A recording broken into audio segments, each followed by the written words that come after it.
Hi, dreamers. I get a lot of questions about SCHD and if I'm investing in it and what I think about it. And every time they make a change to the ETF, I'm asked again. And so today I thought I'd go over the annual 2025 Reconstitution of SCHD, how I feel about the changes, and what my plan is now. Are you ready? Let's take a close look. Alright, so let's start right at the source. I'm here at Charles Schwab's website, where I'm taking a look at the official Reconstitution letter. And just to quickly level set for us, every single year, SCHD goes through a Reconstitution, where the underlying index for SCHD changes. And that happens on the Monday following the third Friday of March each year. And so this year, it happened on March 21st. And the objective of the annual Reconstitution is to continue to apply the index methodology that emphasizes higher quality companies with a consistent track record of dividend payments. And you can see some of the quality factors that they use: cash flow to total debt, return on equity, the dividend yield, and 5-year dividend growth rate. And so if you start to scroll down, you'll see the net of the additions and deletions. And here they are. They added ConocoPhillips, Merck, SLB, Target, General Mills, Archer Daniels, Halliburton, OVV, AFG, ALV, and you can see the full list as we go down here. They even added one of my favorites, EBF. And then on the right-hand side, we can see the list of deletions, including Pfizer, BlackRock, USB, and all the way down to Guess Inc. And you can see here, they also deleted one of my least favorites, Leggett & Platt. So how do I feel about this? Would I reconsider? And so if you watched my previous video on SCHD, you know that I currently was not a fan of the 2024 Reconstitution. And although I held SCHD beforehand, I reallocated my money to other places, notably FDVV, over the last year. And so would I reconsider SCHD with the changes here? So in a minute, I'm going to look at what some analysts are talking about with SCHD. But before we do that, let me show you what the net result was of me shifting my money from SCHD to FDVV over the last year. And here's the result of that shift. Over the last 1 year, total return for SCHD was 9.81%, and total return for FDVV was 15.36%.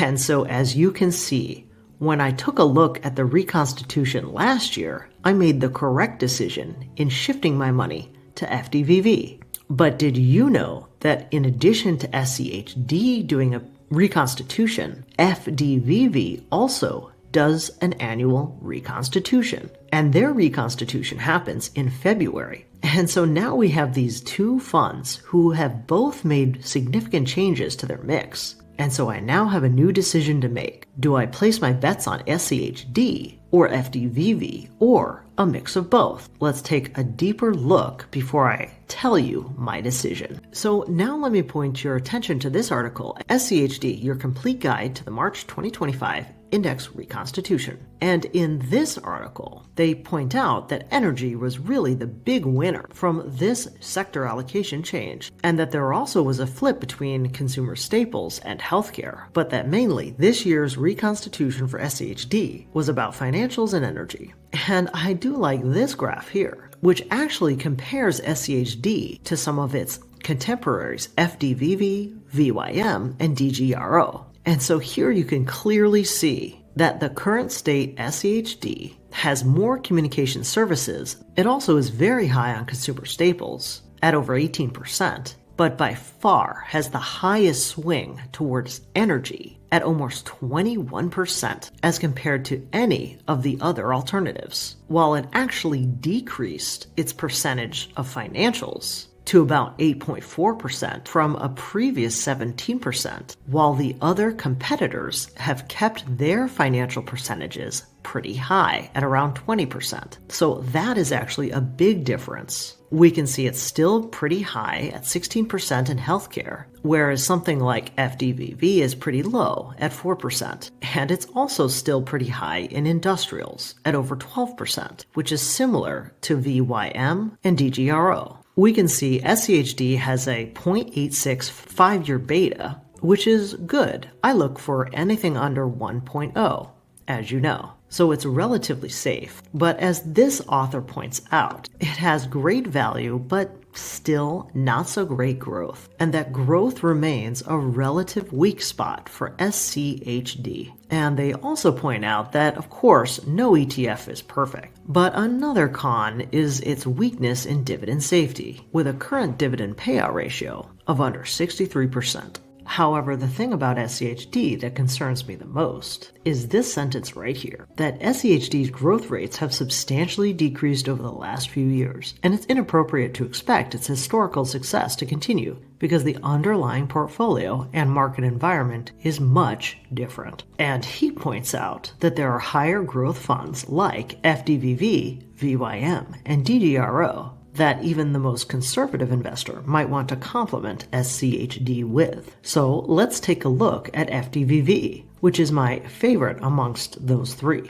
And so here we'll go to another Seeking Alpha article highlighting the changes from the annual reconstitution of FDVV. And here it points out some of the recent additions. You can see they added some consumer staples like Coca-Cola, Hershey's, and Kraft Heinz, followed by some financial companies, including NLY and AGNC, and then some others including real estate, Google, Meta, Merck, ADP, even Walt Disney, and T-Mobile. And then as we go into their deletions, we can see that they actually got rid of some stock picks that have had a recent run-up. So they exited Targa Resources, Imperial Brands, BTI, grocery chain Albertsons, and you can see the rest here, including ones you know I don't like Walgreens. But another thing to point out in this particular article is how different the fundamental approach is to these two funds, which is something you might not be aware of. So FDVV only rebalances and reconstitutes once per year in February. And this is how stocks that go on a run, like Nvidia, can rise to the top of the holdings list despite having negligible dividend yields. And although you might see your dividend payout decline as these stocks gain more influence, the value of something like FDVV can go up as it gains capital gain. In contrast, SCHD, which also reconstitutes once a year, also rebalances quarterly. So if a high-growth, low-yielding stock starts to dominate, it won't last. And this means that the process is partially selling the winners and buying losers as it attempts to improve the portfolio's yield. So you have to ask yourself, which of those overall approaches do you like better? And so to summarize the changes to FDVV, the reconstitution in February now has 13% more allocated to financials and 13% less allocated to industrials, and that overall the changes improved the fund's dividend yield, now expected to be above 3.2% at current prices, and reduced the forward PE ratio from 18 to about 16.7x, while maintaining the solid earnings growth rate that's helped it outperform its peers in recent years. And so hopefully one of the big takeaways from this video is just to be aware that unless you're focused on total index ETFs, like ones focused just on the S&P 500, that if they're selective and passively managed in any way, it's likely they're going through some of these reconstitutions that you might want to pay attention to, which will affect their performance over the coming 12 months. And so in summary, let me tell you what I'm thinking about both of these reconstitutions and what I plan to do. Well, as I think about SCHD over the next 12 months, it is now an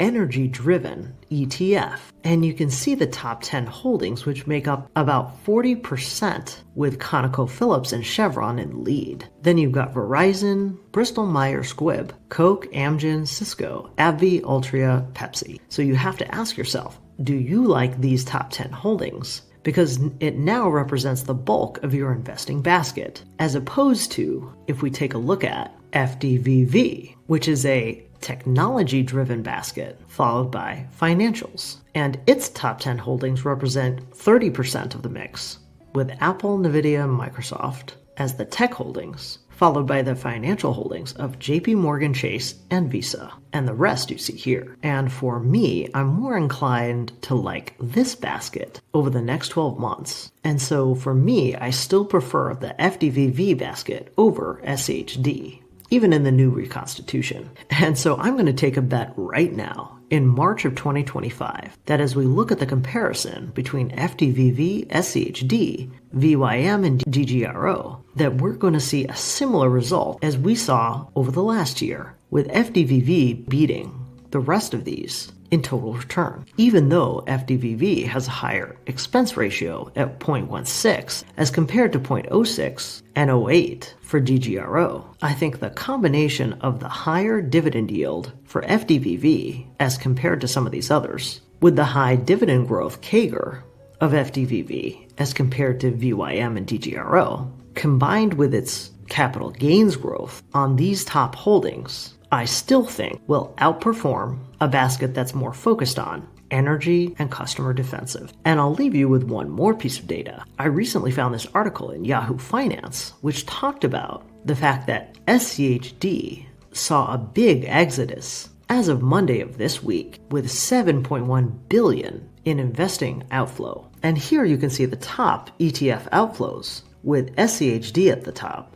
a 10% reduction in AUM, followed by VYM and DVY. And so as we all know, it's going to be very difficult to completely predict what is going to happen in the next 12 months with this market. I'm curious to know what you think and where you're moving your money. Let me know what you think in the comments. Well, that's it for today. I hope you enjoyed this dividend income update. And if you want a richer real-time experience with me, you can always follow me on Instagram or X. And if you're doing your own research using Seeking Alpha, feel free to find the link below to subscribe if you want, no pressure. As always, I encourage you to do your own research, then implement and learn by putting it into practice. And as a reminder, I'm not a financial advisor, so keep in mind these videos are for entertainment and inspiration only. I'll see you on the flip side.